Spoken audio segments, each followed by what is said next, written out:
Welcome to the Project Endure podcast, the place where we talk about life, endurance, persistence, perspective, and so much more. I'm Joe Rinaldi, and I'll be your host. Let's jump in. Before we get started, let me share a quote with you. The great Les Brown once said, "You can't see the picture when you're in the frame." If you've felt stuck in your fitness, mindset, or life as a whole, head down to the link in the show notes and reach out to learn more about Project Endure Coaching so that we can help you step outside of the frame and bridge the gap between who you are now and who you want to be. We can't wait to hear from you. Now, let's get to the episode. Welcome back to the Project Endure podcast, episode 148. We have myself, Joe Rinaldi, and in Texas, a very, very, very, very, very, very special guest, Lauren McGettrick. Lauren, how are you? I'm great. Thank you so much for having me. I would be lying if I wasn't shocked when I got your message. Why shocked? You got to tell me more. I think this happens to me every time someone asks me to be on their podcast, which is like a theme I'm trying to dissect in my own life. Is like, why am I shocked? But my first reaction is like, well, what do I have to say that is like special that someone else, I don't know, more followers, more influence, like could say maybe better than me. But that is something that I'm actually like actively working on dismantling. So it's good. The fact that this is how we opened makes me think, one, this is going to be an awesome conversation. And two, I think by the end of this episode, you're going to answer your own question as to why I wanted you to be on. But I don't want to give too much away. I mean, I have my own questions. I'll ask them. But before we get to any of that, how would you introduce yourself to someone listening who doesn't know who you are? Yeah, so that's a tough question for me. I feel like I wear a lot of hats. First and foremost, I'm a wife, I'm a nurse, I'm a runner, I'm a run coach. I'm someone who loves to help others and relentlessly like pursues my own goals without losing sight of what impact I'm having on other people. So I think at my root, I'm a helper is how I get the most fulfillment out of helping other people. Okay. So, as a fellow helper, I'll ask you a question. Do you ever find it challenging to keep your cup full and to have the energy to take care of yourself?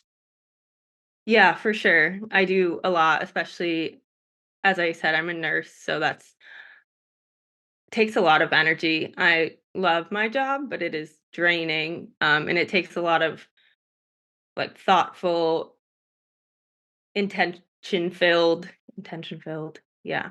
Very deliberate time blocked off for myself in order to make sure I don't end up with an empty cup, which I mean, we've all been there and I've definitely been there and I've learned a lot of lessons along the way. Sure. Speaking of lessons, I would love to hear if there's an overarching life lesson that you've taken from being in the world of healthcare, from being a nurse, from being around people who need your help in that way. Yeah, I think the biggest and thing that continues to repeat itself in the line of work that I do is that life is so much shorter than you think. And at the end of the day, the things that really matter are the people that you surround yourself with, the support system that you have, the time you spent with other people, your relationships, and the things that don't matter as much tend to be the things I sometimes focus too much on, which I think a lot of us do, which will be like something athletic, something fitness, a fitness goal, but at the end of the day, nobody has ever told me in, their last few weeks or months that, like, they wish they ran more marathons.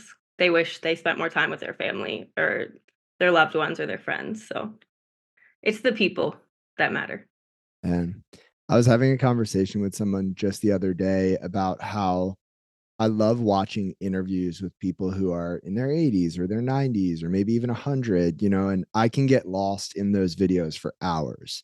And it's so fascinating to watch somebody distill their entire life experience over decades and decades and decades into just a few sentences. And even though the answers are sometimes different on the surface to, what would you want someone younger to know about life? It's all the same, it is exactly what you just said. It's that the things we think are important are really not that important. And it's all about relationships and people. And I think all of us know that deep down inside. And yet at the same time, we don't live our lives that way more often than not. And I'm curious for you, one, do you struggle with that? And then two, why do you think most of us struggle with that? Yeah, I do feel that even though I know sometimes I'm not practicing it in my own life, it just feels like we get busier and busier and busier. Obviously, I only have 30 years of life experience to say that, but we're always chasing the next thing. I do think that social media has played like a big part in the things that we're chasing. We're comparing ourselves to others. We're trying to, you know, beat our goals, achieve our goals. And those things are really time consuming, and it's easy to get lost in that and forget what actually matters. Not that your goals don't matter. There's a balance, and it's really hard to find. So the word balance makes me think of another word that's been prevalent on my mind, which is enough. I have an enough problem. I have trouble feeling like I have enough. Not so much that I'm enough, but trouble that I have enough, whether it's resources or accomplishments or followers or whatever it is. It's hard to feel like I have enough because there's always more and there's always someone else doing more, having more in those areas. And I've seen some of the happiest people in my life.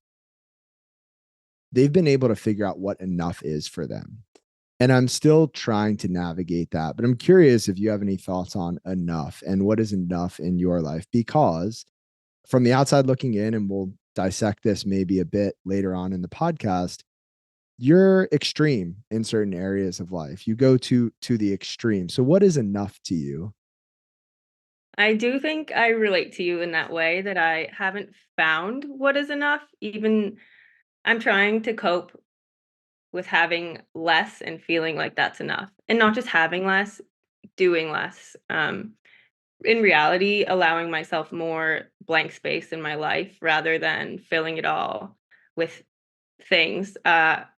Many people that know me, mostly my husband, would agree that my toxic trait is like not allowing myself to have free time. Like I always say, like I just want to have a day where I do nothing. And then when that day comes, I am like out of my mind. I graduated with my master's not like a year ago now. And in that time, I was working full time and getting my master's. All I could think about is I just can't wait to be done with school. Like I can't wait to be done with school. I want my time back. And my husband said, the second you finish, you're going to find something else. And pretty much the second I finished, I got into run coaching, and that immediately took up more time than school did. And I found myself back in the same place like, wow, I wish I just could settle with doing nothing less.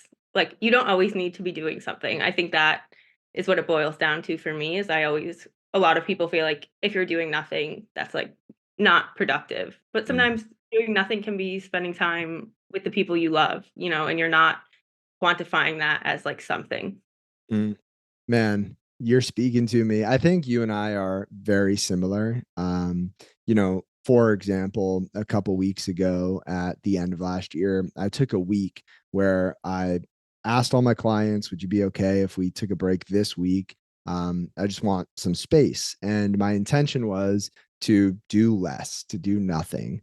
So I cleared my calendar, had back, 40 plus hours of quote unquote free time. And before the week was halfway over, I realized I hadn't spent any of that quote unquote free time unwinding, resting, relaxing, doing nothing. I filled every single second of it with just something different, right? There was always something to do. And, part of me, I think, is really uncomfortable with not doing anything because it almost feels like I'm falling behind. And what I'm falling behind, I don't know.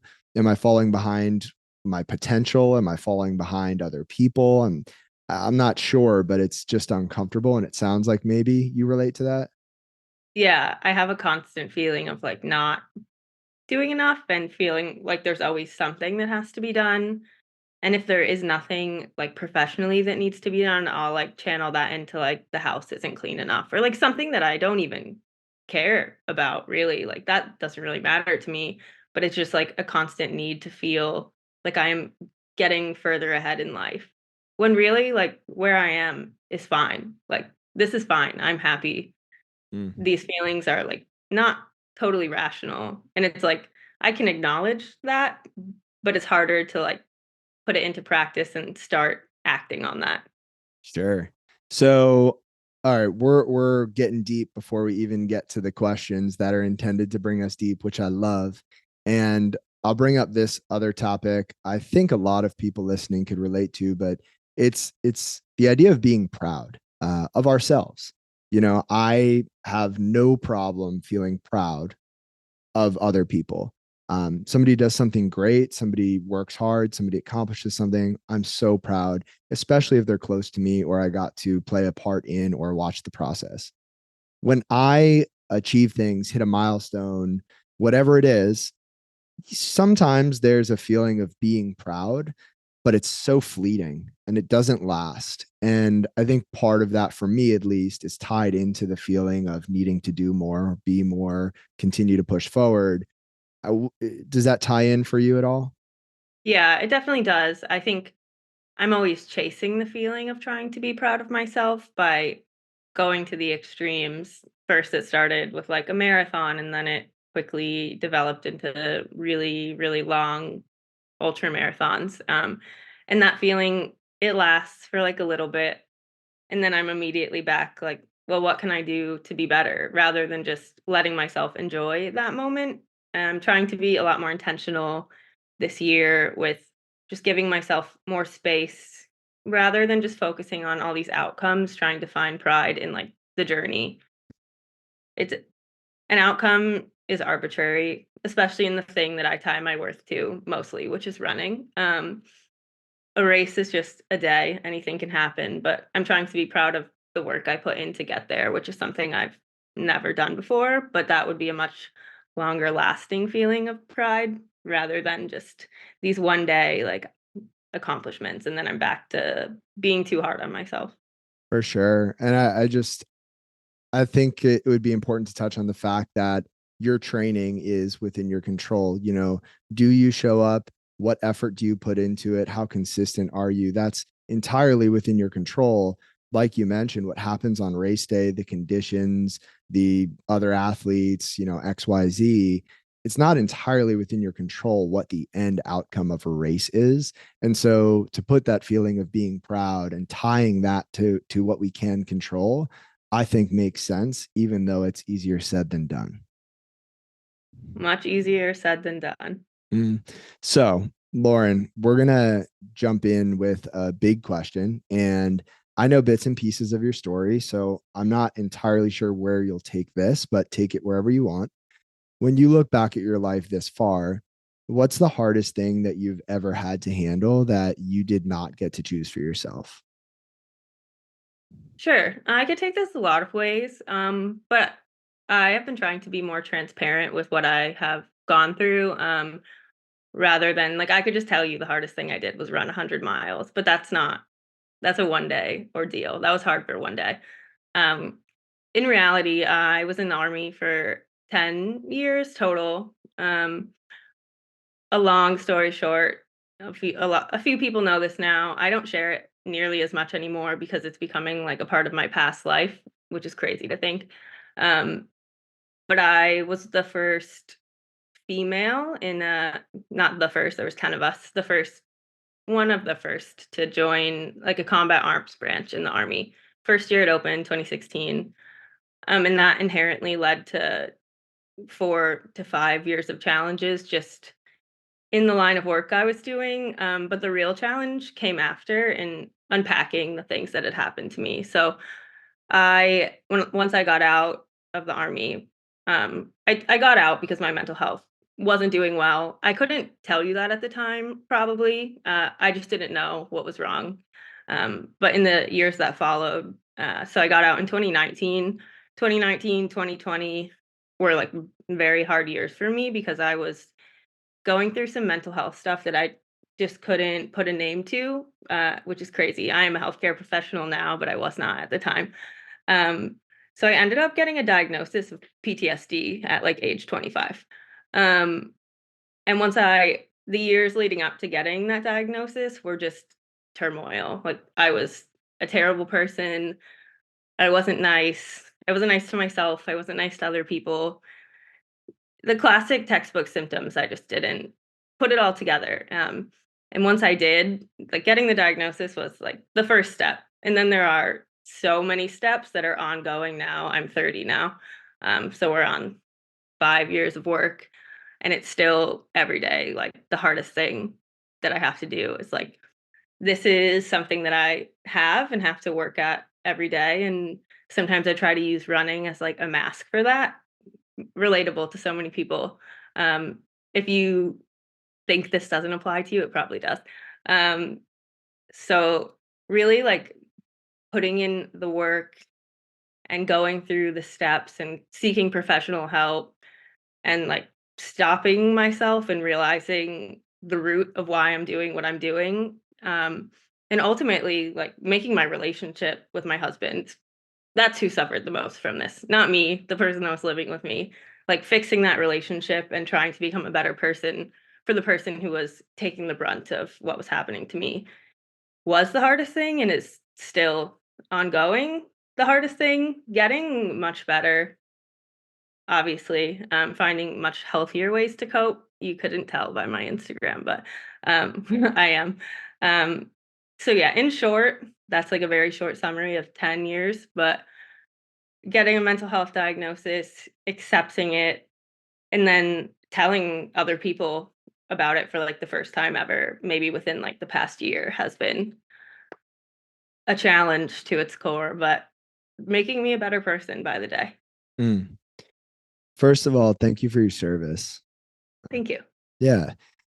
Second, I am unsure of how to approach this part of the conversation. And this would actually be a really good thing for, I think, everybody to listen to. So I'm not going to edit this out. But when it comes to reliving the past, thinking about the things that might be triggering, is that a place where you would be comfortable going in a conversation like this to varying extents, or is that something that makes sense to skip over and then we talk about the after part? Yeah, I'm actually fine with it now, which I think is a really big part of healing.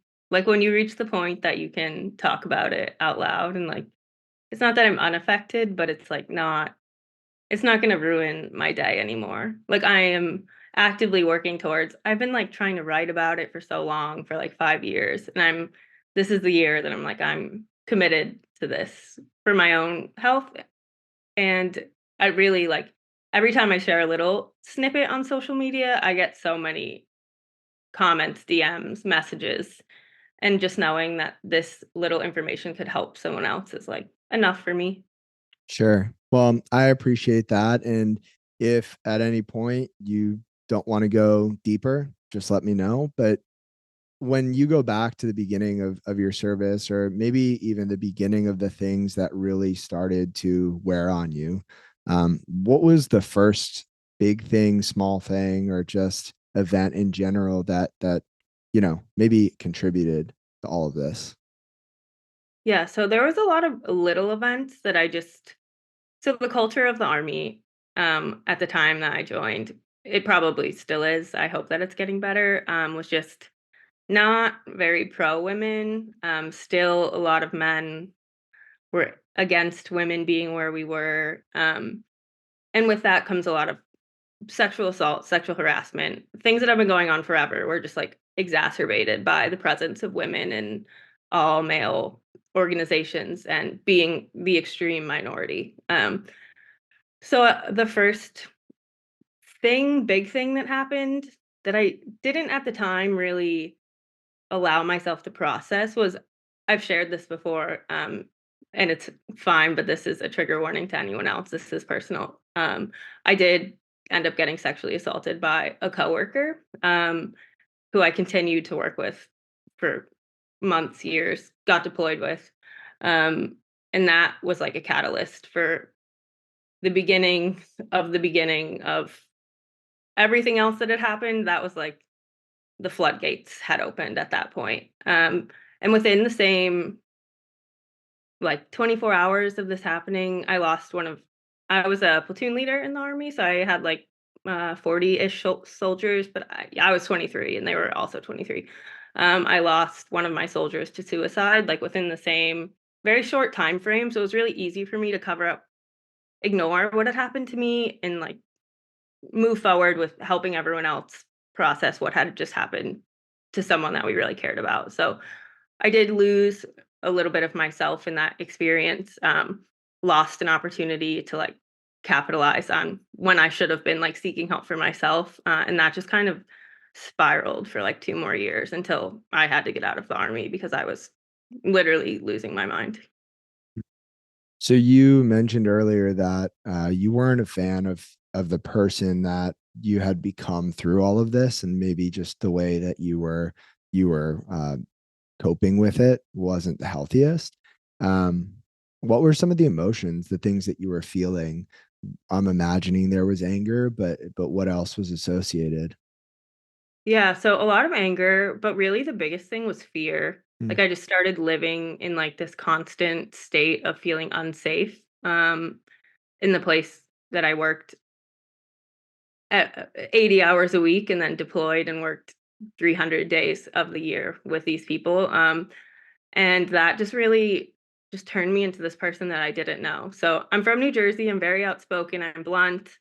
I have no problem telling people what I feel about them, but I lost that voice, which kind of opened the gates to allow a lot of other predatory men to like sneak their way in. And I just like for years like had no voice. I was just scared.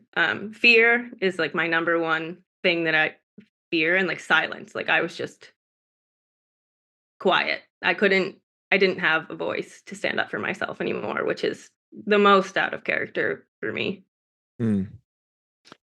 Where in New Jersey are you from? Bridgewater? Okay, I'm from Westfield, if you know where Oh, that is. cool. I Yeah, went to Rutgers. I went to Rutgers too. Oh, When did you graduate? 2016. That's when I graduated. Oh, Uh, that's crazy.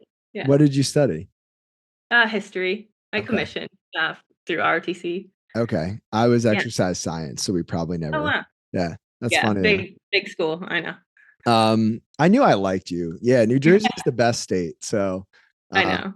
I miss it every day. yeah, me too. But so to get back to all of this, right? So you realize that you're not in a good place. You feel like you don't have your voice. You know something has to change, and so you decide you're going to get out of the army and make that transition. So from that place, what happened next? Yeah, so I from the time I was assaulted was 2017. I ended up getting out in 2019. Um I while I was in the army, I my deployment I'm calling it a deployment. I was in Europe for like 9 months living in the woods. No combat there. But just austere conditions. I was already planning like my next move, so I started applying to nursing schools, figuring out what I needed to do to like turn my life into something else. I think I honestly tell people this. I don't know if I'm kidding or not. I gravitated towards nursing because I just honestly needed to like get away from men. I was like, what? I have been living in this tent with 100 men for 9 months, and I need to be around women only. That feels safe to me. Mm. So I started planning my nursing school journey. I had like a year left in the army at this point. I started taking classes while I was still in the army to like be able to start as quick as possible. I did end up transitioning into the National Guard, just as like a fail safe. Like I wanted health insurance. I just wasn't sure. A lot of people were telling me like I was gonna still need the army. Like I wouldn't be able to like make anything of myself after this. So I joined the National Guard. I was going to school full time, uh, and then COVID hit. A classic story. Yeah. Yeah. So before we keep going with this, I am curious. You were searching for a space that felt safe, and you gravitated toward an environment that have more women than men. Is that something that you still feel today or still struggle with, is feeling safe around men? Yeah, so unfortunately, that is a like thing that I think will be long term. The hard part of me for nursing and like the part where I still feel that like lost voice is like with aggressive men, which I work in the hospital, so you just never know what you're gonna get. People are confused, they're crazy, they're withdrawing from alcohol. So I do unfortunately get a lot of aggressive male patients, and that is like an instant shut off for me. Like I find in any other situation I am so good at speaking up, and those are the ones that I just can't work through, but those are people I don't know. I don't feel that way around people that I am acquainted with. But I definitely don't prefer to be like one on one alone with my male patients. Yeah. If you could speak to somebody, let's say the men out there listening who might never think, right? Oh, this person might have had a past that makes them feel uncomfortable in this setting or scenario. Is there a way that someone new who meets you could carry themselves that would make you feel safe as a man? Uh yeah, I mean, I think at your core, if you're a good person and you don't like I don't think it's funny when people use like rape as like an adjective that describes something else or just anything dehumanizing to women. I really like to think that for the most part, our generation is kind of past that, but I do still run across the people who are, for some reason, living in like 1950. So just if you're a good person, like it's gonna show. The thing that I try to portray to like my friends is that just because like you as a male have a good experience with this other person as a male does not mean like they're a safe person, because usually like what happened to me happened with someone who was friends with everyone, who everyone like thought they liked, which is part of the reason I never came forward about it, because it would be friends versus friends. So just look really closely at the people you're acquainted with. If they're making comments that are inappropriate that you wouldn't say to your mom or your sister, want someone, your wife, to hear, then that person probably needs a reality check and probably at their core is just not a good person, to be honest. Yeah. And you should look out for the women around them. And if a woman tells you something, you should just believe her. And this isn't just women. I know plenty of men who in the army and probably outside that have had similar experiences to me. So just believe what people are telling you, and just, like, be a good person. Like I say, if you wouldn't want your mom, your sister, your loved one to hear it, then no one needs to hear it. That's a great rule of thumb, and I appreciate you sharing. And I do think that a lot of things in this life can be boiled down to the simple statement: just be a good person and do the right thing. So, with that being said, you also mentioned that all of these things and the processing of it strained your relationship with your husband. And if you're open to talking about it, I would love to hear as much as you're willing to share. Yeah, for sure. So, strangely, I don't really think that he would say the same thing because he's such, like, a patient and understanding person and was very aware of what I had been going through, but when I got out of the army, he was still in the army, so we were away, like, apart a lot. He worked such long hours and I lived alone in Texas. My family doesn't live here, and I was acutely dealing with trauma, in like the worst ways. I was scared to be home alone. I was mad that he was at work late. I just was alone all the time and I wasn't processing my feelings yet. So, I mean, I'm not that I'm mean. Like I said, I'm blunt. But I was really mean to him. And like I said, he probably doesn't really think that, but I reflecting on my own actions and like me trying to start fights over nothing or just like being mad at him just because he was the person around, just funneling all of my emotions into like the only relationship I really had in person at that time. Um, just unhealthy habits. I also was drinking a lot, not, like, to the point of, like no one would say, like, "Hey, she was an alcoholic," but, like, when I was drinking, I just wasn't a good person. I was blacking out and making stupid decisions. I was still young, but a lot of those times would end up with me just being like irrationally, blindly mad at him for absolutely no reason. Nobody in this world is nicer to me than my husband, and he always has been. Um, and he takes it like a champ. So yeah, it's much better. I mean, I have different, not issues, different trauma now from work, but I don't feel the need to like funnel that into him. I have other outlets.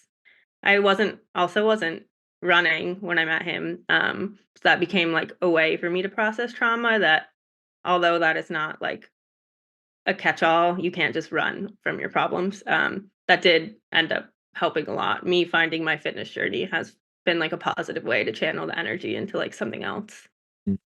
So I recorded an episode with Cam Rosen, and it's episode 107 of this podcast. And he said a lot of insightful things that made me think on a deep level. And one of them was that oftentimes in life, we think we're looking at other people through a window, but really we're looking at a mirror.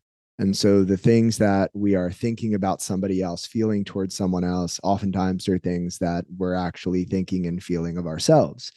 And I guess my question for you is one that I hope applies to everyone listening who has any form of relationship in their life, whether it's an intimate relationship with a spouse or maybe it's just a close relationship with a good friend.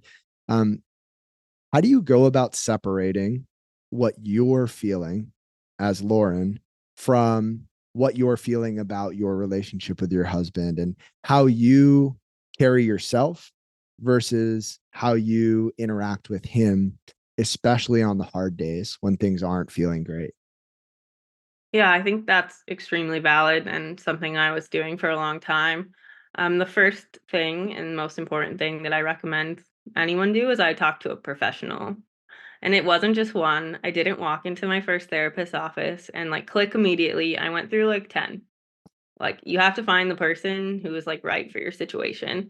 Um, so that was the first thing. I did a lot of really deep unpacking with someone professional who would tell me point blank, you're like wrong. Like this is valid, but wrong. Like what you're feeling is okay, but you shouldn't be like directing these things at other people. So that was the first one.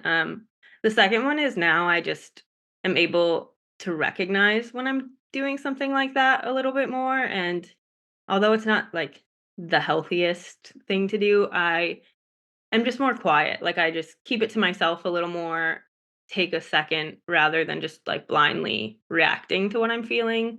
I'm able to like sit with my own feelings, be a little quiet. And now my husband knows like sometimes I just need to like decompress. I just need to be by myself, be me for a little bit. And honestly, being on an opposite schedule of the rest of the world, including my husband, is a normal person with a normal 9 to 5 schedule, Monday to Friday, gives us a lot of space without like we're always in the same home, but I'm sleeping a lot when he's awake. So we have much more limited time together. And those times that I'm away gives me more time to channel my feelings elsewhere rather than at him. But I would say number two is I've just really become aware of myself, more self-aware. And there are times that I mess that up, don't get me wrong.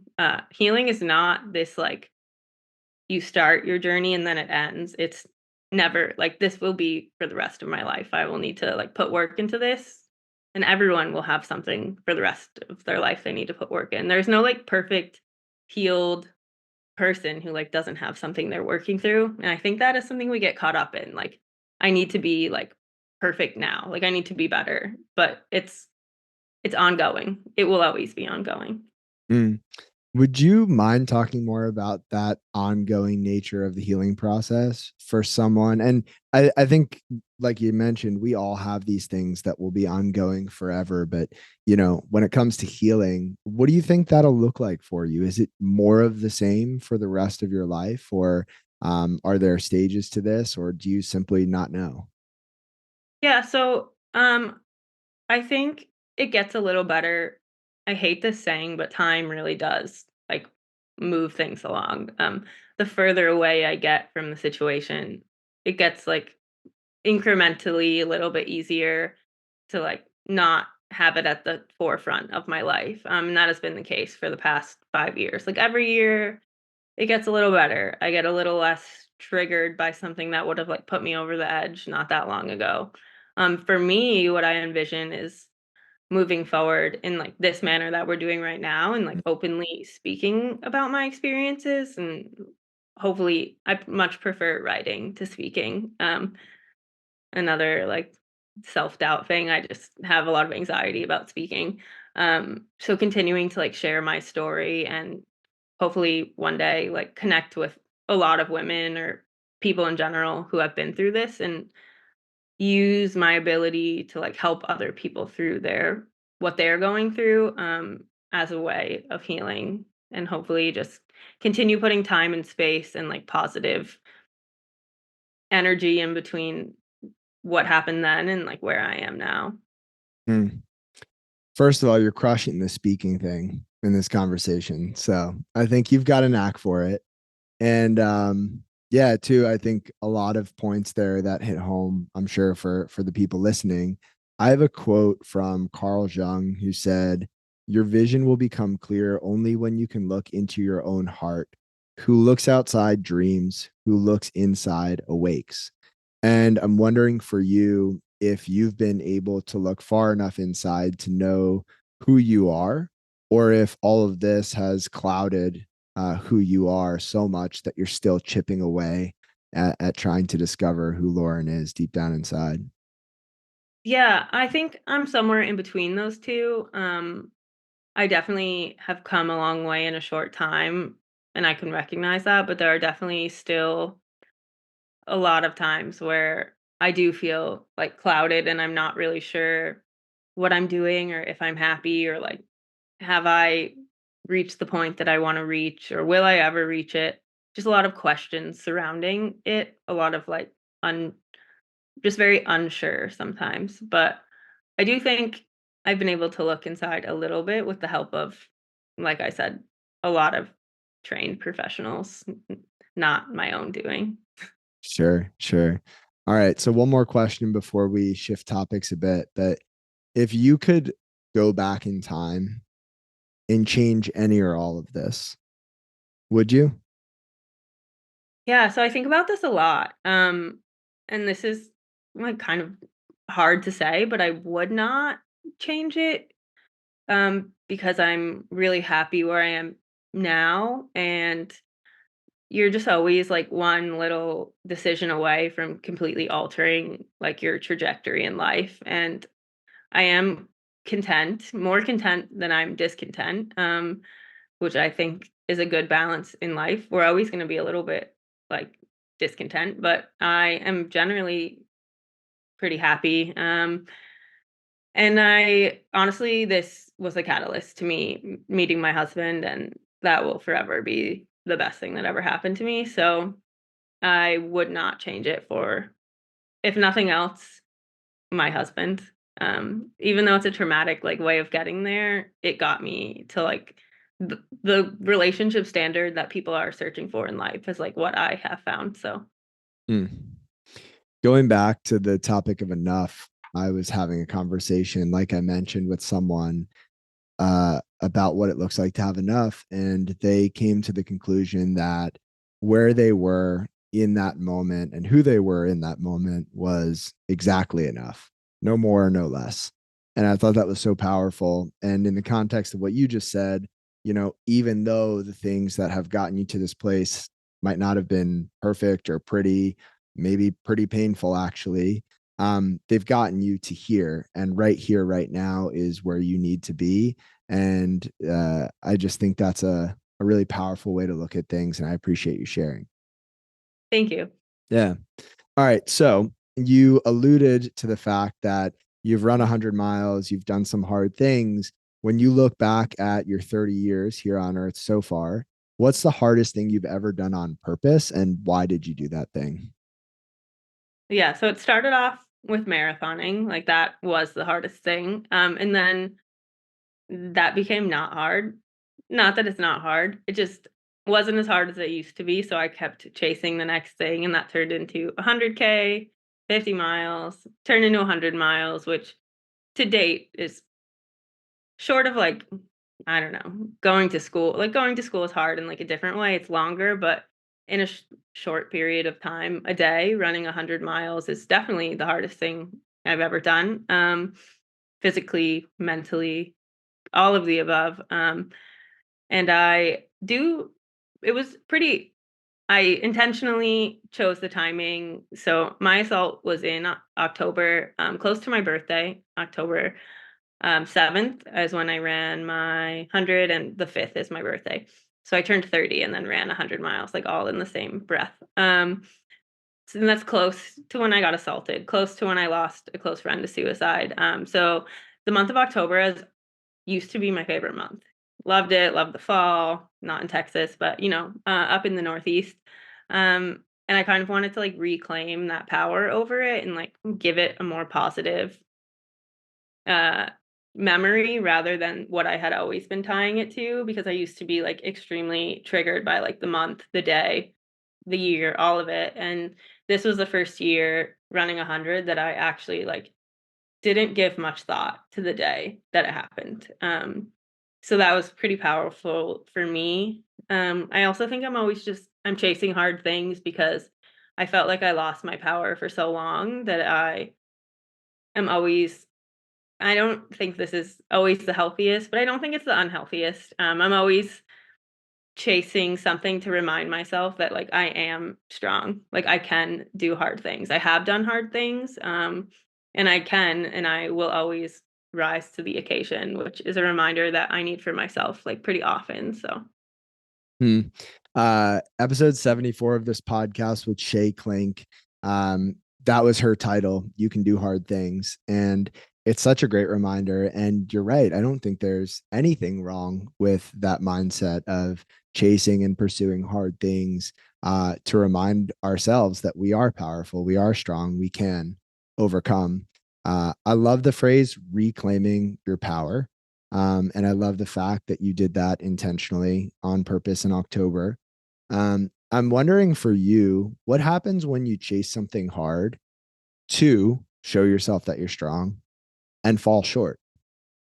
yeah, so that is something that I have been trying to work through a lot because not to say that it hasn't happened to me yet. I just think I'm pretty cautious about setting goals that I am certain that I can probably complete. 100 was the first time I just wasn't sure. There's a lot of things at play, a lot of factors, a lot of time, but up until that point, I hadn't really like, this sounds terrible. It's not the type of person I am. I hadn't set a goal that I hadn't been able to achieve. But I am this year setting goals that I don't know if I can achieve, and I'm trying to use that process to like expose myself to what that might feel like, to tell someone like this is what I'm going to do and then fall a little short and then still be okay with that. And it kind of goes back to focusing on the journey and like the work that I put in rather than that like single outcome. Like I want my life to be more process based, like the journey, not the one day, not the one marathon. And so many people I know fall into the same category. We're chasing the 3 hour marathon. And when we get a 3:01, we're like so mad when in reality, that's like an amazing accomplishment. Mm.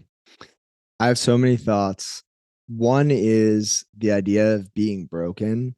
And I believe it's episode 138 of this podcast with Julie Burrill. We talked quite a bit about being broken and how you can still be strong even when you're broken. And, I think when we fall short, when things happen that are out of our control sometimes that break us apart, it's easy and normal and natural to feel weak. But I would argue that you can't feel strong if you never felt weak. I don't think that we can have one or the other. I think it's both. And I also thought of this quote from Catherine May, speaking of the beautiful four seasons that we get up in the Northeast. She said, "Life meanders like a path through the woods.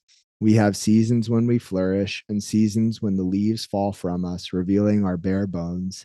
Given time, they grow again."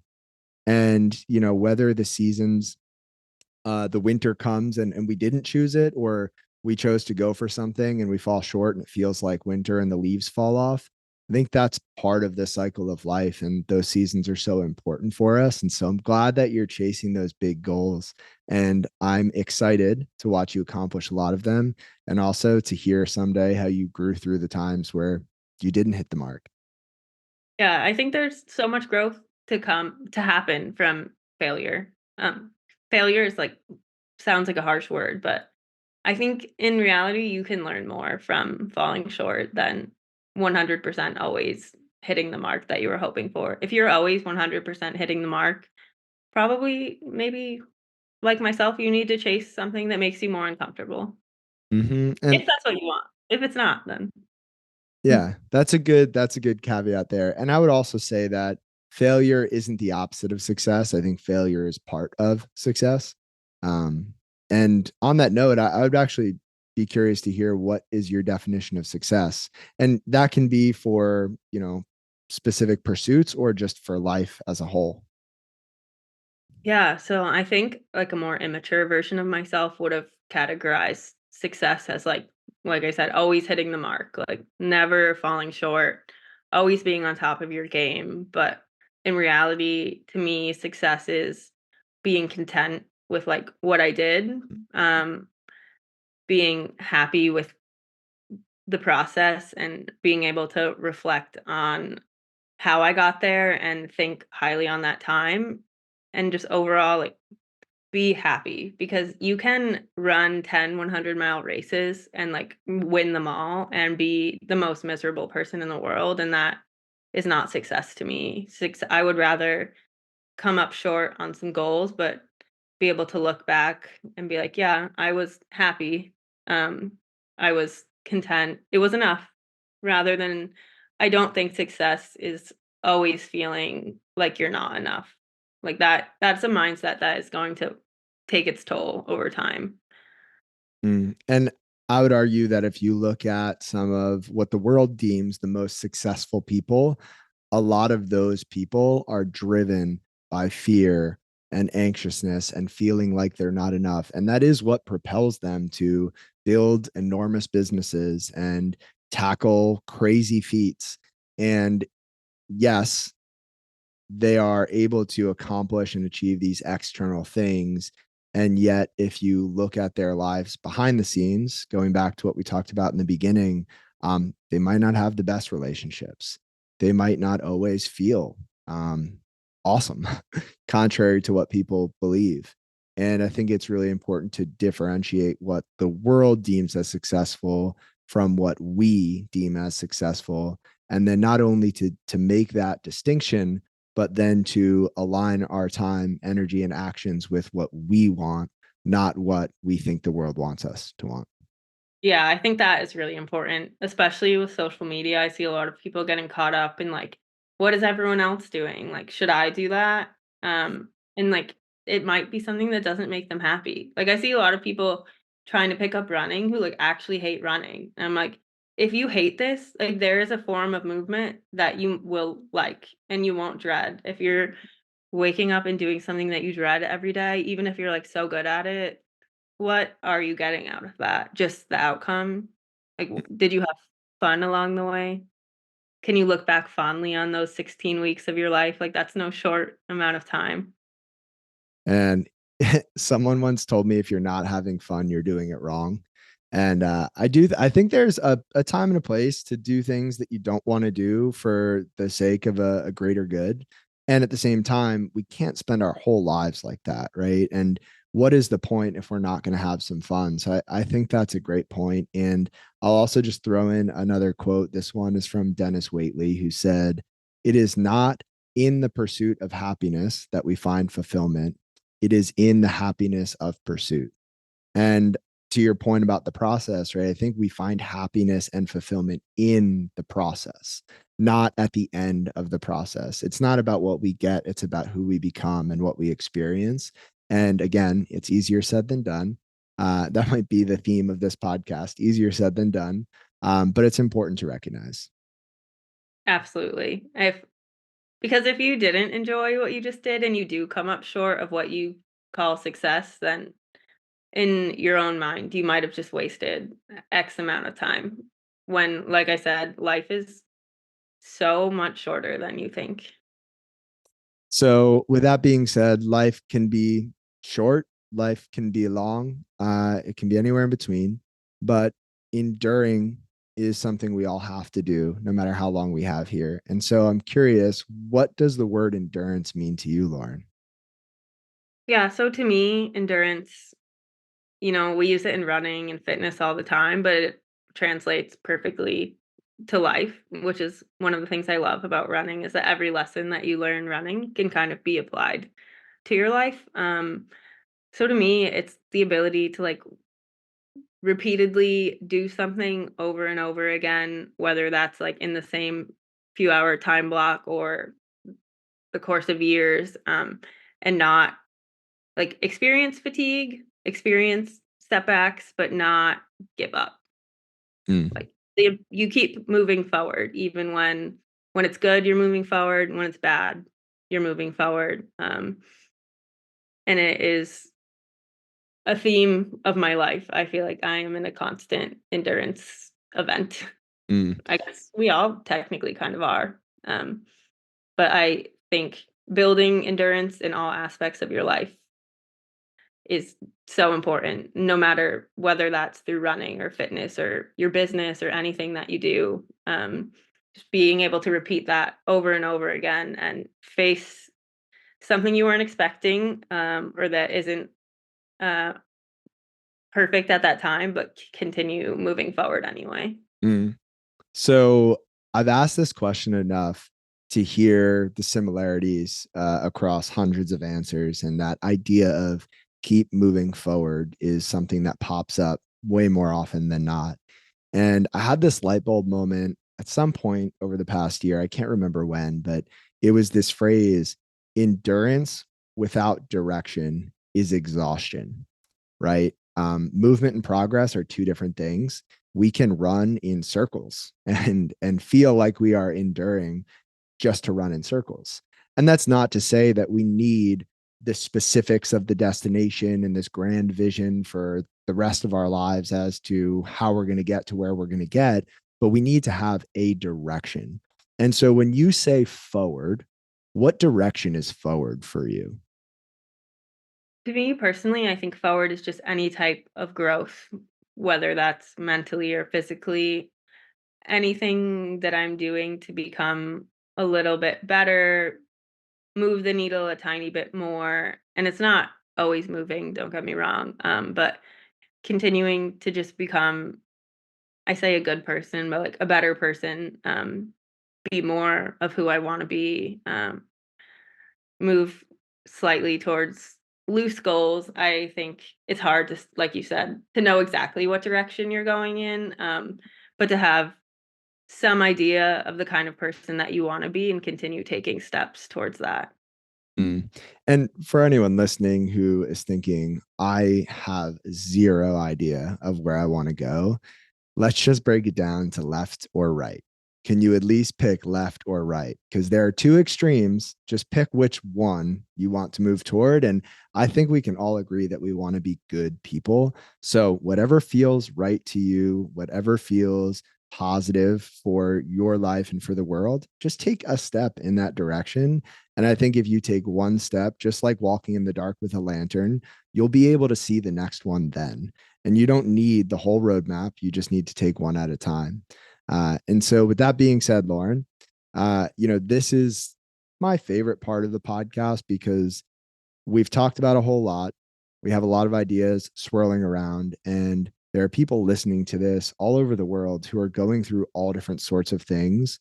Um, and you get to speak to them. And I'm going to preface this by saying we don't know what someone's going through, but we all know that everyone is struggling with something. So if you get to speak to somebody who's in a dark place, they don't feel like themselves, they're not sure there's a whole lot of hope, and they don't know how to get out of this space. what would you say to that person?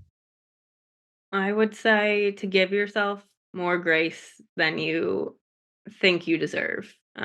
It's really hard when you're in that type of place to see like yourself as worthy of uh, a little bit of patience, a little bit of grace, like I said. So give yourself the space. Know that there is a light at the end of the tunnel. It's varying distances away for different people, but it is there. And I've been there. I have thought like there's nothing else. Like this, I'm in the dark and I'll be in the dark for the rest of my life. And that is not the case. And it might not be linear. You might not always be moving towards that, like I said, light at the end of the tunnel, and that's okay. Like, it's okay to have setbacks.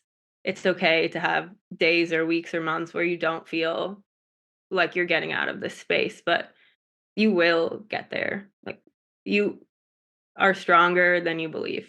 I can attest to this better than anyone. I have felt like the weakest person in the world so many times in the past 5 to 10 years, and I never thought I would be sitting on a podcast and telling people like my story and telling them that I like came out on the other side okay. I didn't think this was the outcome for me. I thought my outcome was something much, much worse. So, um, it doesn't matter where you are, you can find the other side. It's not easy. Um, it's not easy and it's never going to be, but one day it will be worth it. That's so beautiful, and I'm so grateful you shared that. I'm also just so appreciative that you were willing to come on the podcast and share your story and your insight and be vulnerable. And I know in the beginning you said maybe there was some question of, why would someone want me to come and speak about my life and my story? But I think we answered that question, at least in my mind, we definitely did.